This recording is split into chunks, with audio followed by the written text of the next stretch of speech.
આ વખતે અમદાવાદની 149મી રથયાત્રા નસીબ જોગે સમી સુથરી પાર પડી ગઈ ને જાનહાની ટળી. આવું એટલે કહેવું પડી રહ્યું છે કારણ કે રથયાત્રા પહેલા જે કમિટીએ 15 હાથીઓનો ફિટનેસ રિપોર્ટ આપ્યો હતો એ દિવ્ય ભાસ્કરને હાથ લાગ્યો છે. આ રિપોર્ટમાં 2 માદા હાથી અને એક બાબુ નામનો નર હાથી અનફિટ જાહેર કરાયો હતો. 7 સભ્યોની એક્સપર્ટ કમિટીએ એકવાર નહીં પરંતુ 3 વાર ચકાસ્યા બાદ આ રિપોર્ટ સબમિટ કર્યો હતો.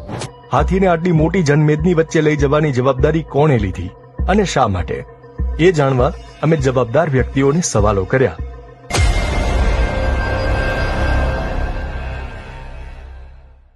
રથયાત્રામાં ગયા વર્ષે જે બાબુ નર હાથી બેકાબુ બન્યો હતો એ હાથીના બ્લડ સેમ્પલમાં આ વખતે ટેસ્ટોસ્ટેરોન હોર્મોન વધુ પ્રમાણમાં મળ્યું હતું. આ વખતે એક્સપર્ટ કમિટીએ ચેતવણી આપી હતી કે આ હાથી અત્યંત ઉગ્ર અને આક્રમક મૂડમાં છે. તેને રથયાત્રામાં લાવવો હિતાવહ નથી. પરંતુ ડોક્ટર R.K. સાહુ જણાવે છે, બાબુ અનફિટ જાહેર હોવાથી વન વિભાગ અને પોલીસ તેને રથયાત્રામાં આવતા રોકી શકતા હતા. તેમ છતાંય કાગળ પરની ચેતવણીને નેવે મૂકીને આખો વિડીયો જોવા માટે ડાઉનલોડ કરો દિવ્ય ભાસ્કર એપ.